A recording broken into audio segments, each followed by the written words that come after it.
Hello ಸ್ನೇಹಿತರೆ, ಮತ್ತೊಂದು ಹೊಸ ವಿಡಿಯೋಗೆ ಸ್ವಾಗತ. ಕೆಎಸ್ಆರ್ಟಿಸಿ ಕಡೆಯಿಂದ ವಿದ್ಯಾರ್ಥಿಗಳಿಗೆ ಬಸ್ ಪಾಸ್ಗೆ ಅರ್ಜಿಯನ್ನು ಸಲ್ಲಿಸುವುದಕ್ಕೆ ಅವಕಾಶವನ್ನು ನೀಡಿದ್ದಾರೆ. ಅರ್ಜಿಯನ್ನು ಸಲ್ಲಿಸುವುದು ಹೇಗೆ ಹಾಗೂ ಯಾವ ವೆಬ್ಸೈಟ್ ಅಲ್ಲಿ ಅರ್ಜಿಯನ್ನು ಸಲ್ಲಿಸಬೇಕೆಂದು ಈ ಒಂದು ವಿಡಿಯೋ ಅಲ್ಲಿ ನೋಡೋಣ.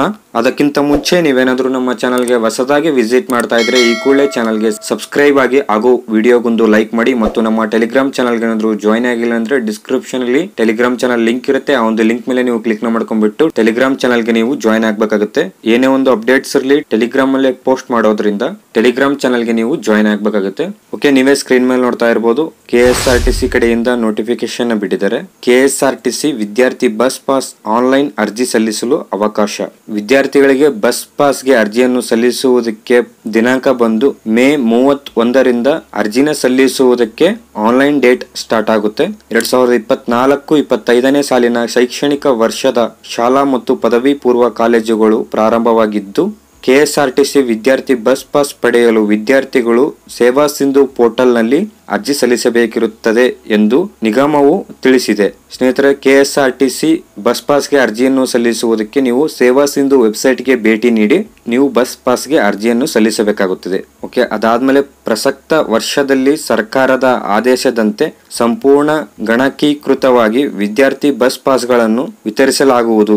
ಬಸ್ ಪಾಸ್ ಪಡೆಯಲು ವಿದ್ಯಾರ್ಥಿಗಳು ಸೇವಾ ಸಿಂಧು ಪೋರ್ಟಲ್ನಲ್ಲಿ ಅರ್ಜಿ ಸಲ್ಲಿಸಬೇಕಿದ್ದು, ಸೇವಾ Sindhu portal ID http://sevasindhu-service.karnataka.government.in/bus pass service/ ವೆಬ್ಸೈಟ್ಗೆ ಭೇಟಿ ನೀಡಿ ಅರ್ಜಿಯನ್ನು ಸಲ್ಲಿಸಬೇಕಿರುತ್ತದೆ.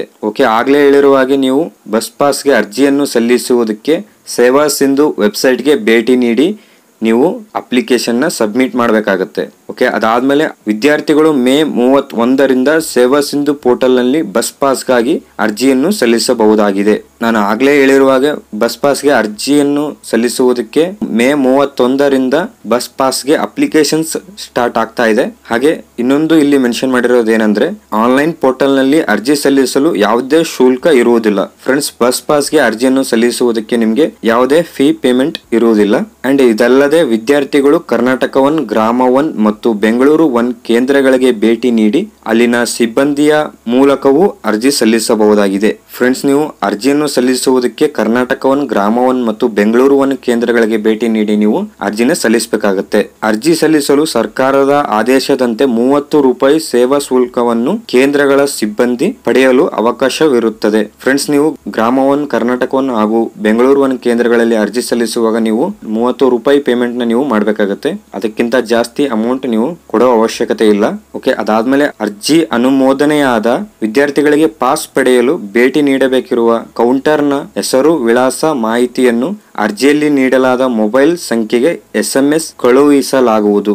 ಅರ್ಜಿಯನ್ನು ಸಲ್ಲಿಸಿದ ಮೇಲೆ ನೀವು ಕೊಟ್ಟಿರುವಂತಹ ಮೊಬೈಲ್ ನಂಬರ್ಗೆ ನಿಮ್ಮ ಒಂದು ಕೌಂಟರ್ ಡೀಟೇಲ್ಸ್, ನಿಮ್ಮ ಪಾಸ್ ಡೀಟೇಲ್ಸ್ ಎಲ್ಲ ನಿಮ್ಮ ಮೊಬೈಲ್ ನಂಬರ್ಗೆ SMS ಮೂಲಕ ಎಲ್ಲಾ ಒಂದು ಡೀಟೇಲ್ಸ್ ನ ನೀವು ಪಡಿಬಹುದು. ವಿದ್ಯಾರ್ಥಿ ಪಾಸ್ ಗಳನ್ನು ಜೂನ್ 1ರಿಂದ ನಿಗದಿತ ಪಾಸ್ ಕೌಂಟರ್ ಗಳಲ್ಲಿ ವಿತರಿಸಲಾಗುವುದು. ನೀವು ಯಾವ ಒಂದು ಕೌಂಟರ್ಗೆ ಬಸ್ ಪಾಸ್ ಅಪ್ಲಿಕೇಶನ್ ಹಾಕಿರ್ತೀರಲ್ಲ, ಆ ಒಂದು ಕೌಂಟರ್ ಅಲ್ಲಿ ನಿಮ್ಮ ಪಾಸ್ ಬಂದು ರೆಡಿ ಆಗಿರುತ್ತೆ. ನೀವು ಭೇಟಿ ನೀಡಿ ನಿಮ್ಮ ಪಾಸ್ ಅನ್ನು ಪಡಿಬಹುದಾಗಿರುತ್ತದೆ. ಕೆಳಗಡೆ ವಿದ್ಯಾರ್ಥಿ ಪಾಸ್ ನ ದರಗಳು ಅಂತ ಮೆನ್ಷನ್ ಆಗಿದೆ. ಈ ಒಂದು ಚಾರ್ಟ್ ನ ನೀವು ಸ್ಟಡಿ ಮಾಡಬೇಕಾಗುತ್ತೆ. ಈ ಒಂದು ನೋಟಿಫಿಕೇಶನ್ ಫೋಟೋ ಬಂದು ಟೆಲಿಗ್ರಾಮ್ ಅಲ್ಲಿ ಪೋಸ್ಟ್ ಆಗಿರುತ್ತೆ. ನೀವು ಡೌನ್ಲೋಡ್ ಮಾಡಿಕೊಂಡು ನೀಟಾಗಿ ಸ್ಟಡಿ ಮಾಡಬೇಕಾಗುತ್ತೆ.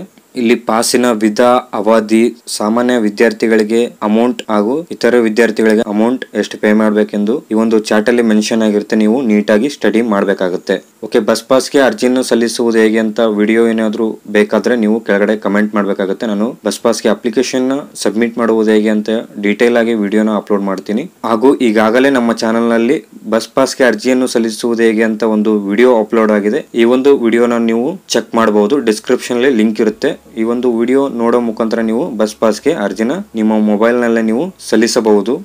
ಈ ಒಂದು ವಿಡಿಯೋನ ನಾನು ಇಲ್ಲಿಗೆ ಕಂಪ್ಲೀಟ್ ಮಾಡ್ತಾ ಇದ್ದೀನಿ. ಬಸ್ ಪಾಸ್ಗೆ ಸಂಬಂಧಪಟ್ಟ ಹಾಗೆ ಏನೇ ಒಂದು ಡೌಟ್ಸ್ ಇರಲಿ ನೀವು ಕೆಳಗಡೆ ಕಮೆಂಟ್ ಮಾಡಬಹುದು. ನಾನು ಖಂಡಿತ ರಿಪ್ಲೈ ಮಾಡ್ತೀನಿ. ಹಾಗೂ ನಮ್ಮ ಟೆಲಿಗ್ರಾಮ್ ಅಲ್ಲೂ ಕೂಡ ನೀವು ಡೈರೆಕ್ಟ್ ಆಗಿ ಮೆಸೇಜ್ ಮಾಡೋ ಮುಖಾಂತರ ನೀವು ಏನೇ ಡೌಟ್ಸ್ ಇರಲಿ ಕ್ಲಿಯರ್ ಮಾಡ್ಕೋಬಹುದು. ಈ ಒಂದು ವಿಡಿಯೋನ ನಾನು ಇಲ್ಲಿಗೆ ಕಂಪ್ಲೀಟ್ ಮಾಡ್ತಾ ಇದ್ದೀನಿ. ವಿಡಿಯೋ ಏನಾದ್ರು ಇಷ್ಟ ಆದ್ರೆ ವಿಡಿಯೋಗೊಂದು ಲೈಕ್ ಮಾಡಿ ಅಂತ ಹೇಳ್ತಾ ಮತ್ತೆ ಸಿಗೋಣ ಮುಂದಿನ ವಿಡಿಯೋ ಅಲ್ಲಿ. Thank you.